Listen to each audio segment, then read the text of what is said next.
Welcome everyone, and welcome to International Coaching Week. My name is Paul Burnett. I'm here on behalf of ICE, International Coaching Education. We're pleased to have you join us today for leading with uncertainty, and I can't think of a more appropriate topic with everything going on in the world today. So if you haven't been to one of our previous events, I'd like to tell you a little bit about ICE. ICE provides a learning platform for individuals and organizations to learn and apply strengths-based coaching, mindset, and skills, creating sustainable and meaningful change in their professional and personal lives. And the coaching educations that ICE offers are accredited by the International Coaching Federation. And it covers all three levels of coaching up to master level coaching. ICE is also accredited to deliver advanced certification in team coaching as well.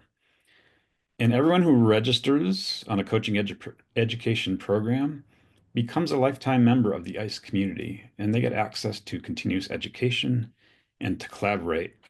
And today's event is an example of that.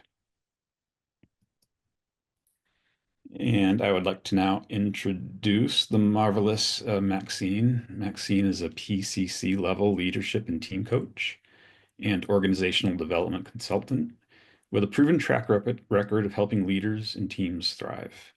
She brings over 2 decades of experience in leadership development, strategic facilitation, and team transformation. She partners with leaders to build psychological safety, boost performance, and navigate complex change.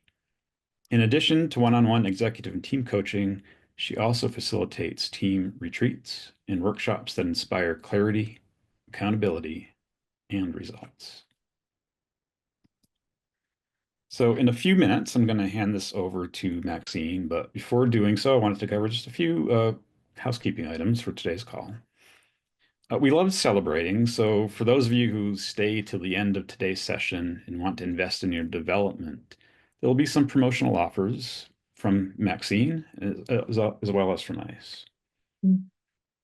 And I would also like to make sure that your name is correctly displayed on Zoom so that we all know how to address you. It looks like everything is there, but if you want any changes, you can use the rename feature to change your name and how you'd like to be referred to. I'm also about to place a form in the chat, and we'd ask you to just a few simple questions, but this will give you access to some special offers that we are making at the end of this presentation. So please fill out the information on the form, and I'll leave that up for a little while, and we can actually I'll post it again a bit later. But again, fill out the form, and that'll give you access to the promotions that we'll be offering. And finally, just make sure your mic is on mute when you're not talking. But Maxine liked this session to be very interactive, so please feel free to come off mute, ask a question at any time, or pop your question in the chat. We'll be monitoring the chat as well.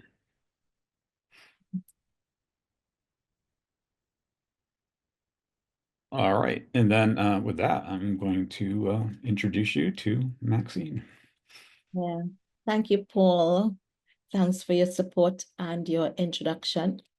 So today, this is what we're going to talk about. We're going to talk about uncertainty, what it looks like.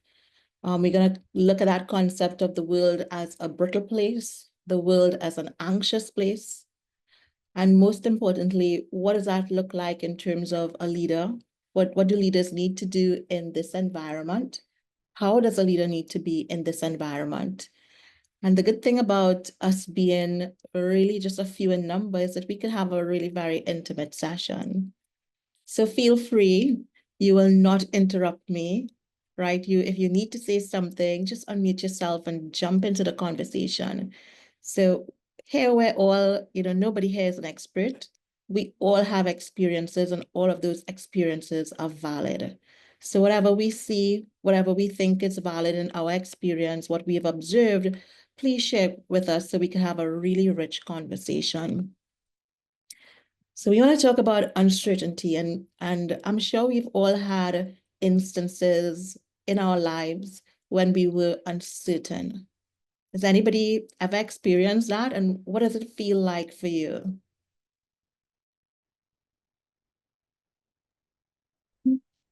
Go ahead. Well, it feels anxious, like an anxiety Yeah. And if you were to think about where in your body do you feel it? Where do you usually feel that anxiety in your body? in my jaw. In your jaw. Yeah.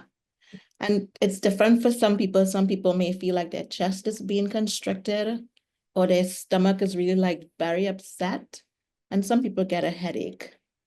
So when I think of uncertainty, I often think about, I'm from the Caribbean region, and uncertainty is what happens in the hurricane season. So if you've ever been under a storm watch, you know that the meteorologists, they will project when the storm would land, and it's never quite when they say it would. Also, the path of the storm often changes. Sometimes we're lucky and it misses us. Sometimes it hits us right on, but they can't really predict the path of it either. And we know that even though we may have made plans and shuttered our windows and brought in sandbags, that we still don't know what will be the impact of when it hits. So that sense of uncertainty when a storm passes is more or less what we kind of living with now every day. We've had the pandemic, we've come through that. We've had changes in both the economic environment and people are feeling on edge. People are uncertain. They don't know what will happen next. And that's something that doesn't stay outside of an organization. It doesn't stay outside of a system. It comes with us wherever we go. So this is one of the phenomena that really happens in our systems right now. We talk about something being brittle. And I don't know if you've ever had the experience of your windscreen being shattered. Anybody had that experience? So I've had that experience. So Jade, what was that like for you when your windscreen got shattered?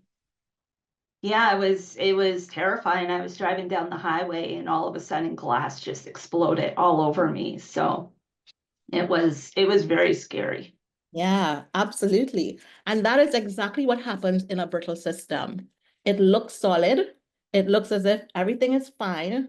And one little bit of stress, it just shatters everything. So just like Jade's windshield, it became subjected to total failure because of some external condition. And so what does that look like in an organization? Organizations who may have one supplier or one main client or customer. If that client or customer or vendor fails, what happens to that business? That business fails as well.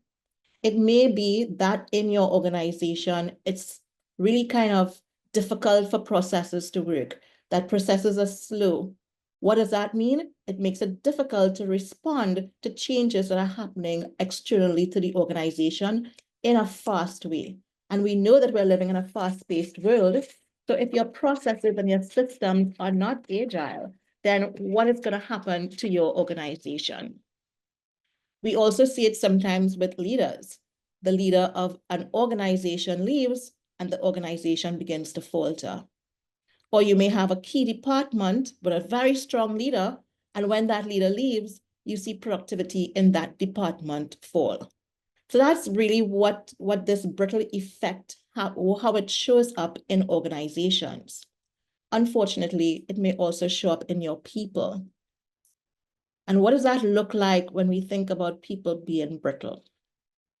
So someone who has a pleasant demeanor, they come to work one day and then they just blow up, or they may shut down, or they may be crying. And now that we have so much going on, people just don't have time. They're coming to the office or they're coming to the workplace, and we're seeing that happening in our team members. So what's been your experience of a brittle world? Have you seen anything like that? Do you have any examples? And Jade is saying yes. Jade, do you want to share the example? Yeah, absolutely. My team, we were going through a period of intensity and my leader was going towards burnout. He also had things happening in his private life that I wasn't aware of. And so one day he just cracked. And, it's as a leader, it was devastating because I didn't notice the warning signs leading up to that. He actually had to break in front of me for me to realize the problem was that deep. Yeah, I'm really hearing the concern that you would have had in that situation. It sounds like a heartbreaking situation. It actually was. Yeah. Yeah, thanks for sharing that. And that's what it looks like. So consider that, in a lot of organizations, we don't rest after projects. And even for us as individuals, even in our personal lives, we just keep going from one thing to a next. So it becomes easy for us to be subjected to total failure. And there is a saying in English language about a brittle person, and it's described as somebody who's lacking warmth, lacking sensitivity, lacking compassion, aloof, self-centered, easily hurt, easily offended. And so when we think about our leadership, whether it is we're working with clients, whether it is we're coaching clients, whether it is that we're internal in an organization, that's a question for us to hold. Are these people in front of me brittle? And if I were to think about them being brittle, how would I treat them differently? So let's talk about some remedies for building resilience. The answer to brittle is to build resilience. So what does it look like for our organizations? Well, for our symptoms, to make sure our organizations can survive a storm, whether it is failure of technology, whether it is physical failure of a building or a place where we reside, where the business resides, we talk about having business continuity plans. And that is a whole school of thought around being able to get back. The assumption is, what would you do to get back to where you were within 24 hours of disaster? So we want to make sure that we have BCP plans, business continuity plans, so that if anything happens that disrupts our system becomes brittle, that we can build it back quickly. We're talking about diversification. And it's really a strange, it's sort of like a 180 position, because most organizations do single sourcing. They have vetted a few suppliers and they say, these are the suppliers who will provide this. Or they have some main customers. Who are they supplying? Their products or their services to? And the way to build resilience is to have diversification. So if there's a failure of our main customers or main vendors, we're still in business. Agile systems, this is not a new thing. We've always been encouraged to push for the 3 E's, the efficiency, the economy, the effectiveness. And we do that by making sure that our systems are resilient, that we don't have redundancies in our systems. We don't put more stress on our systems than should be there. And so when I talk about learning and development as a response to resilience, we want to make sure that we have leaders coming up in the organization. We want to make sure that we have succession planning, that we expose people to on-the-job training, as well as whatever technical or soft skills they need to be able to replace the leaders who are there. So we want to look at that and that is in terms of building the organization's resilience. And important to me, because this is the field I work in, is about building the resilience of the individual. And so we're gonna, if I may interrupt for a second, Byram had a comment. You may have addressed it, but he put a post in the chat. What do you mean by resilience? So wanted to see if you answered it, or are you still if it's still unanswered. Yeah. So resilience is, I would say, what is our backbone to be able to take stress? So stress is coming towards us. How will we build? What is the framework that we have so that we're not absorbing the stress? So that we can survive this stress. We can deal with it. We can survive it, even though we might be hurt by it, and we could survive it. Does that help? And I will get you a dictionary definition as well. So I'll come back to that and I'll talk about how do we deal with resilience at an individual level. So we want to talk about reframing instances as they happen. What does a reframe look like? So this is where words like hope, optimism come in. When we talk about reframing, we're taking something that may be horrible for us, and we're looking for the silver lining, the piece of optimism. We're looking for what we could learn from it, or maybe just the one good thing. So an example would be, I got negative feedback from my supervisor.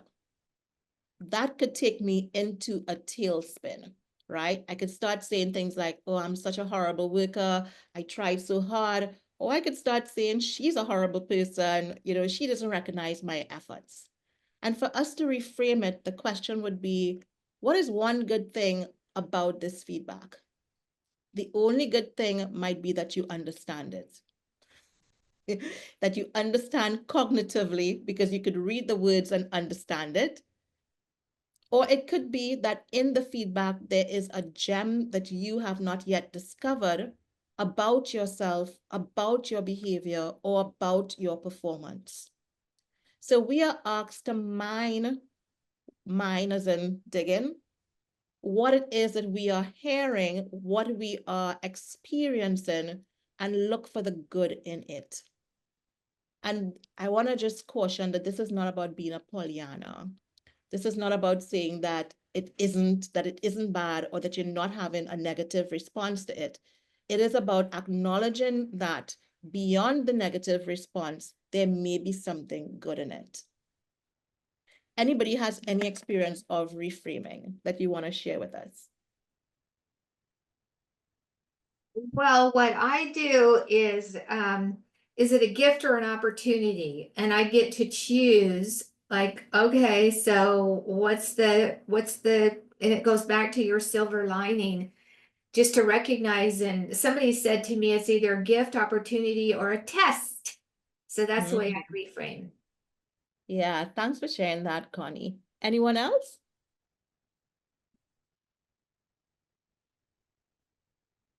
And it's not, and I think it's something that we probably do that on a regular and you can't think of it. And after you'd leave this and say, oh yeah, or something else happens and you said, oh yeah, there I went, I just reframed that. We could also look at facing fears in small doses. Now, this fear is not about traumatic fear. This is about a fear, say, I wanna learn how to climb rocks. So I'll give you an example. So I moved to New York recently, and I realized that when I was in my home country, I used to run. And I realized that I had a fear of running in my new neighborhood. It's totally unfounded, but I couldn't leave home to run at all. So what I did is that I realized that something was wrong. So I got my girlfriend to start taking walks with me. And so as we walked, I started to learn the area. I looked at the different areas and realized, okay, I could chart a course to run in this area. And I'm happy to say now this week, I'm finally out running again. So facing that fear in terms of knowing that I couldn't do it by myself, I probably needed some support, but I did it in small doses where I would not be fearful or I would not be frozen.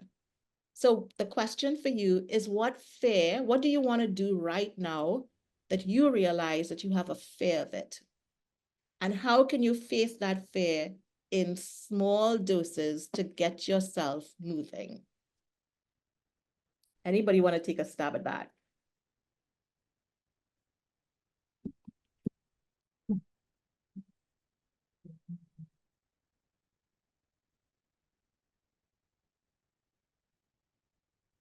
Okay, I will take that as a no. And I think the last one, which I think is really very important for us, is to have compassion for ourselves and for others. We are professionals. We probably have, high achievements. We've done wonderful things in the past, and we still have plans for wonderful things in the future. So sometimes failing is hard. I know it's really hard for me when I fail. And I actually have to stop and give myself some compassion. So to say, it's okay to fail. It's not the end of the world. You can pick it up again tomorrow. 10 years ago, that was not going to be the conversation I was having with myself. But I've learned that for me to have the capacity to recover from stress, because it's always coming at me, I really need to have compassion for myself. And what I've found is that the more compassionate I am with myself, the easier it is for me to have compassion for others. The easier it is for me to understand that you didn't get it right and it's not the end of the world. That you're probably trying your best and it didn't work out. So one of the things that I really want, that one of the things I always work with leaders when I'm coaching them is that compassion.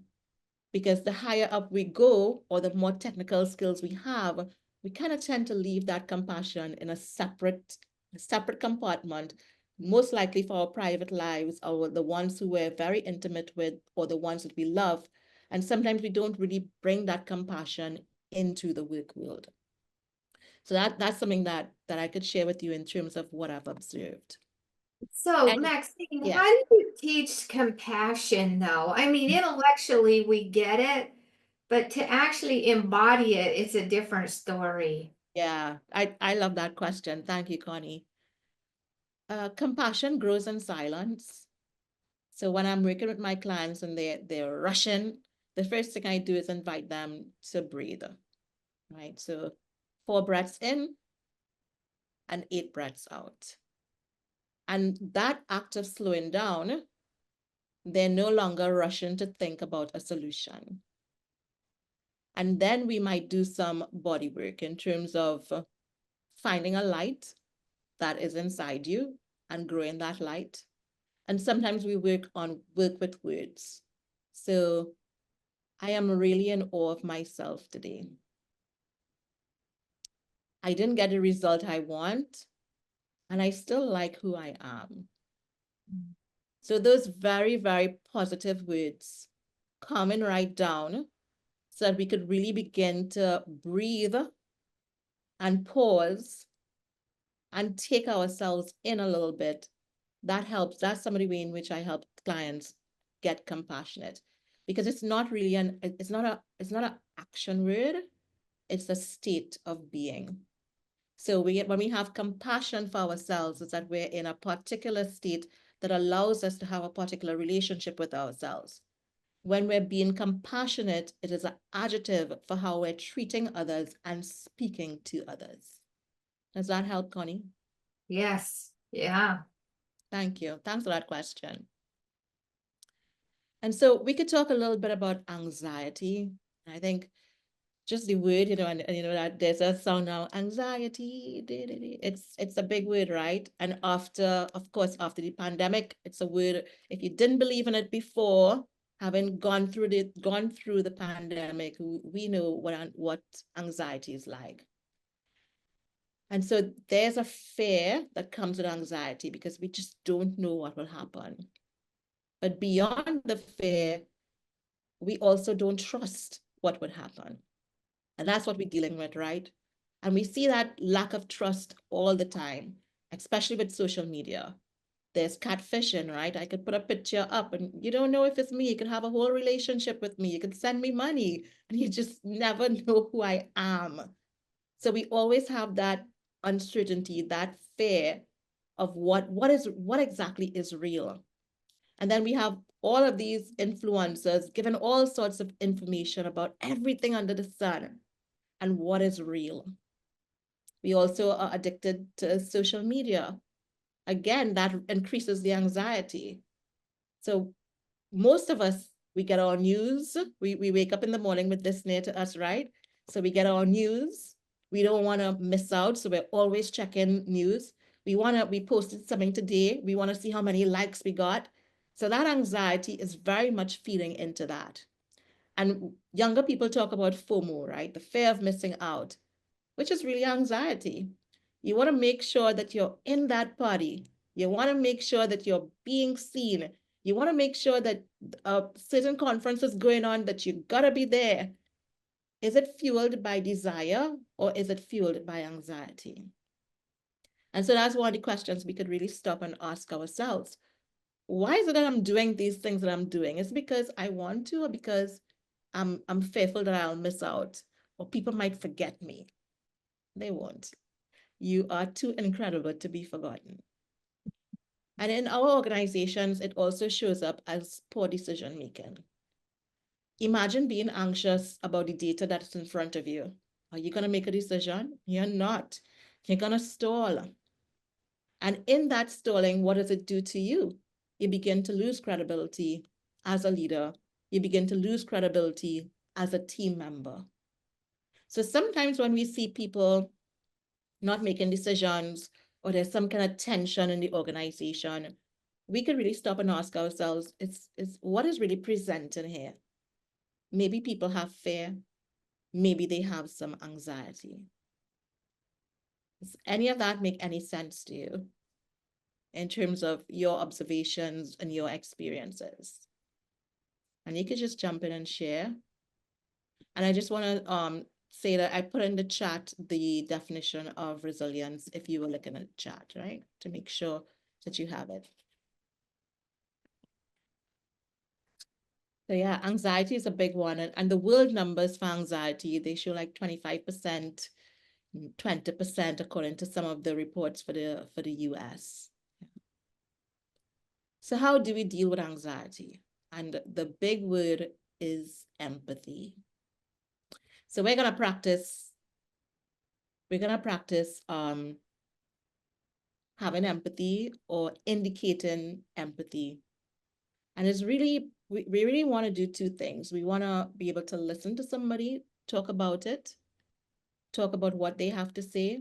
And then we call this labeling. We want to be able to label what they say. And the beauty about labeling is that it's pretty simple. So we either start a sentence with it seems like, it sounds like, or it feels like. And what it really allows us to do is put ourselves out there a little bit and tell the other person, I see you, I feel you, I get what is happening to you. So we don't want to say I understand, right? Because we can't understand, but we could really begin to say, it seems like you're having a tough day. It sounds like that's a crazy situation. It feels like that's scary. So we're going to practice that, and we're going to practice it together since it's just a few of us. And I have some situations here for us to practice empathy with. So just think about this situation. So you enter into a space, whether it's an office, whether it is the grocery, anywhere, and someone who you know comes to you and says, I took my pet to the vet this morning and I don't know what the outcome will be. What do you think is happening to that person right now? Well, They're scared. Yeah. They're scared. So how would you be able in that moment to empathize with that person using it seems like, or it sounds like, or it feels like? Make a complete sentence. That sounds pretty scary. Yeah. So how we would say it, it seems like it seems like it's really scary. So you want to try saying that? Yeah, it seems like it's really scary. And it seems like that's perfect. Thank you. And how do you think the pet owner is going to feel when you say that? Heard. Yeah, absolutely. Absolutely. Seen. And when we feel heard, we kind of move a little closer together, even though it's a 2-minute exchange. So let's try the next one. I just got a huge bonus and an increase. I've been working hard for this result.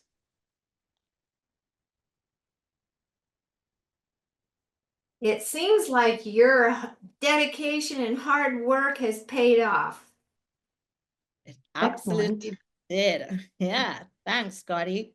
Yeah, let's try next one. My teenager has a major exam today, so I'm keeping my phone on in case he needs anything.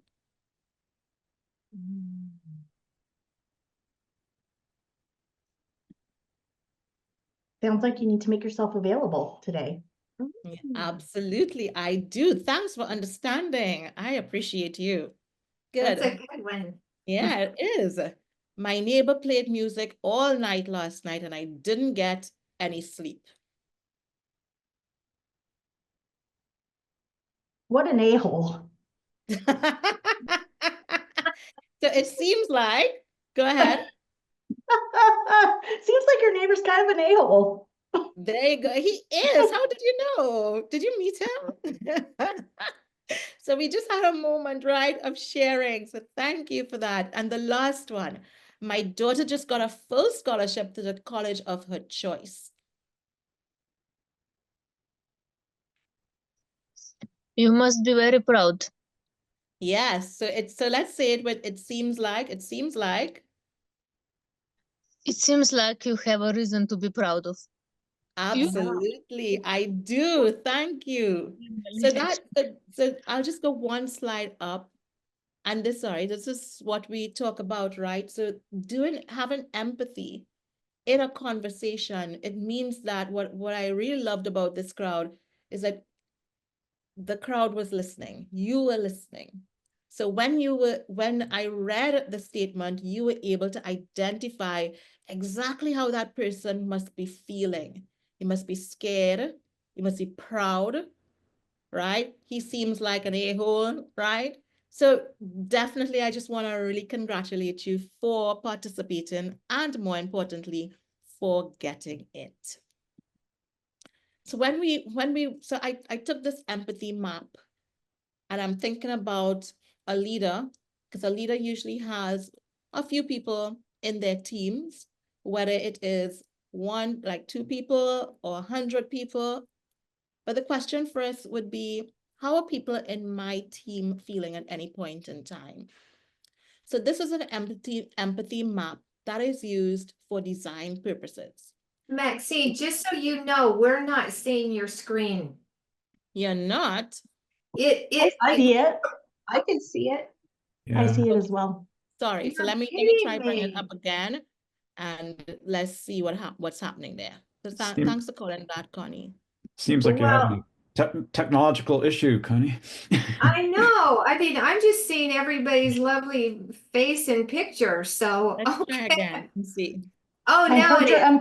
I heard your empathic response, Paul. Ah, that's good. Okay, I can see it now. Okay, great. So this empathy map is usually used for design. So when designers are thinking about a product that they're gonna launch on us, this is what they think about. What are we saying and doing, which is our behavior? How are we thinking and feeling in terms of our preoccupations? And we know that with social media, they drill that a lot, right?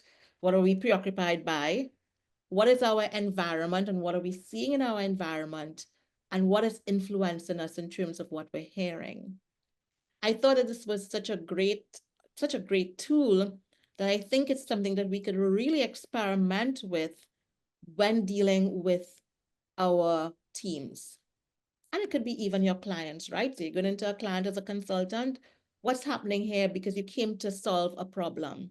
And we're doing it using this empathy map. So can you imagine your team is working on a project number 5 for the year. And before you start working on the project, you get what people what their behavior is, what is influencing them right now, what's happening in their wider environment, whether it is personal or otherwise, and how they think and feel about this project that they're entering into.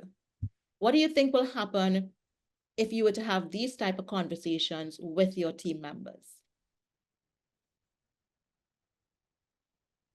Any takers? Well, I'm just curious if they just be much more emotionally engaged and leaning in. Absolutely. So so just think about it. If you were doing project number 5 for the year and you say, okay, what are you thinking about project 5? How are you feeling about it? This might give somebody an opportunity to say, project 4, we just finished project 4. I'm really tired. I need a day off before I even start to think about project 5. Yeah, you give them an opportunity to deal with their anxiety or their uncertainty. We making sure that we don't have brittle people around us because we are addressing how they think and how they feel. Or maybe they feel that this project is not going to work. And maybe they have some serious objections about the way the project is being structured. And this gives them an opportunity to talk about it so that you can build it into the planning to mitigate those objections. What are they seeing in their environment? Maybe project number 5 is not what we need right now because X, Y, and Z are happening. And a lot of times in organizations, decisions are made up here and the people below have to figure it out. Because a lot of times the information from here does not filter up there. Or it's so filtered, the time it reaches there, it's like gold, right? It's totally filtered. So this is a way of getting people to rally around whatever it is, the activity, the event that you are going to lead them through so that, as Connie said, they can become engaged with it and you get an opportunity to really hear what they have to say about what is going on. Any thoughts about this?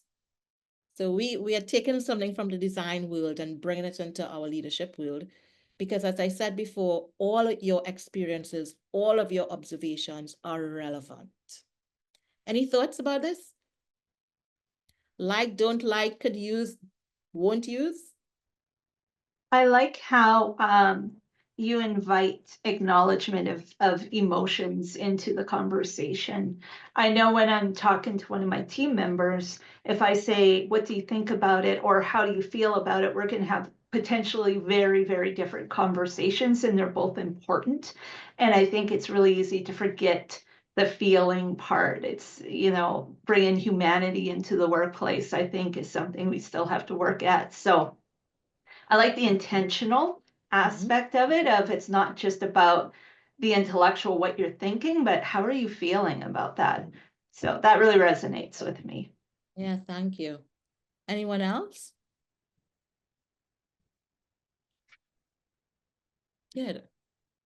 So let's move on and let's talk about leaders and what is our role as leader. And to add to everything else, because leadership is a big role, right? And that's the reason why most people don't do it. We talk about, I think the number one thing for leaders is active listening. And I usually do a podcast every month, and I spoke to this woman she was over 40, she'd been unemployed for a while, and she was going back into the workplace. And she kept getting these interviews. She would reach just a step before final acceptance, and then she'd be like the last 2 candidates or the last 3, and then she would be rejected. And she finally got the courage to ask the HR directors of one of those jobs to meet her for coffee. And the woman said, sure, I'll meet you. And she said, so can you give me some feedback about, my performance? The HR director said, great resume, great interview. We do have a problem with women over 40. She said, what is the problem? They don't listen. Can you imagine? That was the experience of the hiring managers saying that they don't listen. And of course, my colleague, that floored her, took her down a few notches. And then she had to find the silver lining in it. And as she paid attention and observed herself, she realized, because she had so much experience, because she had fought for her space at the table, there were times when she was not an active listener. So if someone said, I've been to Paris and I had such great fun, she would say, yes, I've been to Paris too. She would not stop and empathize and say, oh, it seems like you had a lot of fun on your holiday. No, she would match her experience with theirs. So in that way, she was not an active listener. Sorry, guys, somebody's calling me. So she was not an active listener in that in that way. So she really had to dig deep. Did my presentation go? So I'll pull it back up. She had to dig deep and find the nugget of gold in that situation. So for us as leaders, one of our number one tools in our toolkit is active listening.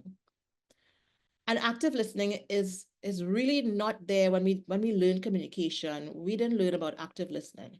We learned that the onus is on the person who is speaking to make sure that they're clear and to check with the listener that the listener understood what it is they said. And active listening switches the responsibility. It puts the responsibility on the listener to pay attention, to ask for clarification, and as we have been practicing, to empathize and say, I heard you, I see you, I get where you're coming from. One of the leaders' role too, at least, I think consistency is really important. And that consistency is about how we show up and how we show up more or less every day. Because we too have feelings, we too have bad days. And we need to be deliberate and intentional about our presence. So what is your presence when you show up in your space? What can people rely on you for? What are they dependent on you for? And one of the things that I am pretty sure about is that for a lot of people, that work environment it may be the only safe space that they have. A lot of people with kids, small kids, love to come to work because they get a break and they get some adult company when nobody's saying mom, mom, mom, or dad, dad, dad. So how are we making sure that when they come to that space, that we present them with some safety? In a world where it's anxious, where today it's one thing, something else happens, we are invited to be curious, right? So curiosity killed the cat. We're asked to be curious anyway. And that curiosity means that we don't rush to make a decision. Our data gathering process begins to be a little bit different. So using something like an empathy map means that we bring in thinking, we bring in feeling, we're looking at people's behaviors, we're looking at what is in our wider environment. So our scope changes a little bit. So how are we being curious? And more importantly, how are we inviting our team members to be curious? Or are we allowing them to be curious? So there's always that one person on your team who loves to ask a million questions. And what's wrong with that? So how are we encouraging that so that we could be aware of what is happening in our system? And I think in this time when we're really unaware, when it's really uncertain, the concept of emergence becomes even more important. And so what does emergence means? Emergence means that we limit our assumptions, we stay observant to what is happening, and we sort of let things emerge. So a lot of times what we have been rewarded for as leaders is making assumptions and going ahead, making decisions, and then working really hard to make that decision come through. And so the concept of emergence invites us to occupy the space differently, where it is that we're gathering data, waiting for a pattern to emerge, following that pattern. And when the pattern changes, we're not going to force feed a decision. We're going to move to a different decision that accommodates what has emerged. I think of emergence as a jigsaw puzzle. You know, a jigsaw puzzle, you're building this puzzle and you have these little pieces and you're assuming, well, it looks green, this green piece will fit there. And sometimes it fits exactly and it looks perfect. And as we build the jigsaw, we realize that's not green sky, that is actually the base of a tree. I should say not green sky, green water. It's actually base of a tree. So as we get more information and as the picture emerges, we begin to make different decisions. we are also asked to make meaning, and to make meaning in terms of looking at that old model of prototyping. So we don't rush into implementation of an idea. We pilot it, we look at the data, then we push it on to be a bigger idea. And I think that sense of making meaning as well is something that we could really invite our teams in. So this is happening in the world. So the word right now in the US is tariffs. So tariffs are happening right now. What meaning are we making of tariffs? Maybe it'll affect your bottom line. Maybe it will affect the grocery prices. But what are we making meaning of it for us? Because if we listen to the world, tariffs is a horrible thing. It's as if tariffs never happened. So what are we responding to in our environment, and how do we make true meaning of it in terms of removing all of the things that add to our anxiety and our uncertainty to really begin to look at what is true about this. And the last one is my favorite one for leaders, because it's a little bit difficult for us to do. And it's difficult for us to do because that is not what we have learned to do as leaders. We usually think of leadership as, I am a great fixer of problems, right? I could come in there and there's a problem to be solved, and I've seen it before, I've done it before, I can fix a problem. And that's great. And that's what most people can do if you give them enough time. The other thing we're accustomed doing as leaders is that we're accustomed creating opportunities.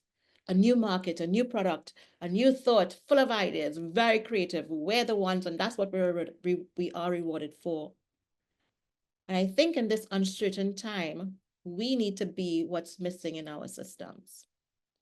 So we need to bring that, our being, to our organizations.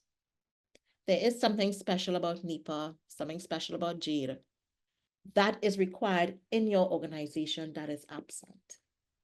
So one of the examples I always use is, if you think there's a spirit of meanness in your organization, then how about you be kind? And you spread that kindness in your organization. If there's a spirit of gossip in your organization, how about your office becomes a no gossip zone? How do you spread that? So what is missing? What is missing in terms of the essence of this organization, the essence of this team, the essence of your family, the essence of your place of worship, that you could bring a whole different feeling to this environment?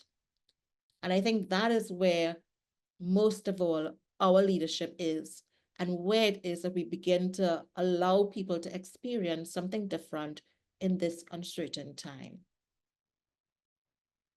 So I'll leave the floor open. That's basically where I wanted to end today. And I'm going to leave the floor open for questions, comments, anything you want to share or ask, right? Yeah. And you could share your experiences, your observations. So yeah, share with me. Tell me.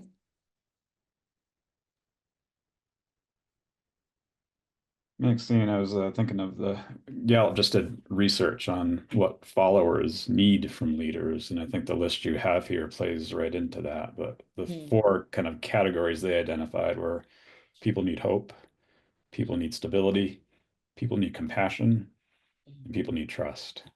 So those behaviors are what, followers are looking for in their leaders. And I think that really addresses a lot of the uncertainty as well.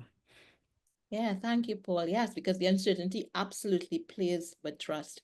And that's like, conspiracy theories will abound. And so we see conspiracy theories on a large scale basis on social media. And sometimes in our little nooks and crannies, we have conspiracy theories about what's going on in the organization, right? So, wow, he just retired. No, he didn't retire. He was fired. Didn't you see X, Y, and Z in that office before? Right? So we are great at conspiracy theories in our own little worlds. Thanks for sharing that, Paul. And that is what Paul did there is a great example of making meaning of what it is that was being presented. Yeah. Thanks, Paul. Great demonstration. So I think I could stop sharing and we could chat and for the next 8 minutes or so until we need to leave. So is Yeah, go I'm ahead. just gonna launch Okay. the poll, Maxine, as well. Oh, So you I'm launched a poll. Okay, sorry. It's Yeah, all right. you I'm go gonna ahead. I'll pop a poll up, just 4 simple questions, and you'll have a chance in this poll to give Maxine a little bit of feedback. And also, if you're interested in either the ICE promotion or Maxine's promotion, you'll have a chance to kind of respond to that as well. Thanks, Paul. And while that's up, feel free to continue the learnings and the Q&A. Yeah, any questions, you could go ahead and ask the questions while you're doing it. So Maxine, are you finding that leaders are gravitating to coaching?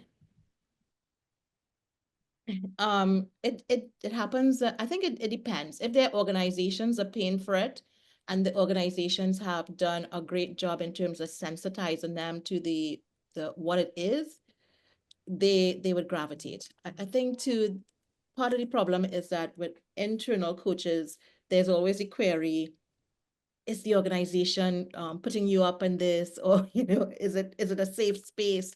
So I've found that we have to do a lot of work initially before people sign on for coaching in terms of saying, I want to coach, I want to do this, but they need to feel that it's really, really a trusted space. Yeah. Anybody else? Yeah. Go ahead, Jade. Yeah, I'll just make a quick comment. I absolutely loved your leaders role slide. I'm 48, so I'm in perimenopause and I have ADHD. So the guidelines you put here are absolutely pivotal for me being able to show up as a leader, but I have to actively remind myself how to do some of these things because they don't come active listening as naturally to me because I have 1,000 different other voices competing against the other person's voice. So I absolutely love that slide and that advice. So it was fantastic. Yeah, thank you for the feedback. And I really want to say thank you each person for showing up today. I mean, it's, taking some time out of your lives. I really want to appreciate the fact that you're here and you stayed till the end. So thank you very much. Well, and I have to admit, when you were sharing about about the lady that said, "Oh, I went to Paris," and then she had to match it with her experience, I am going to stop doing that. I don't like it. I So think it's, that was my biggest takeaway. So thank you. you're most welcome. You're most welcome. So great. I think we could, if anybody else wants to say anything or just share what they're walking away with, we could go. What are you walking away with, Sylvie or Lenka? I think we lost Sylvie. Okay. I took the first step out of my comfort zone and speak to Oh, good for I you. love it. It's a small doses. That's a great example. Europe, so Thank you. English isn't my native language, so yeah. And we understand you perfectly. So I'm really grateful that you shared today. Thank you so much. Yeah. You guys. Okay, Thank you. good. You're most welcome. So we're gonna Bye. love and leave. Thank you, everybody. And thanks, Paul, for your support. You bet. Round of Yeah. applause, Maxine. Job well done. Thank Thank you. you. Bye-bye. Bye.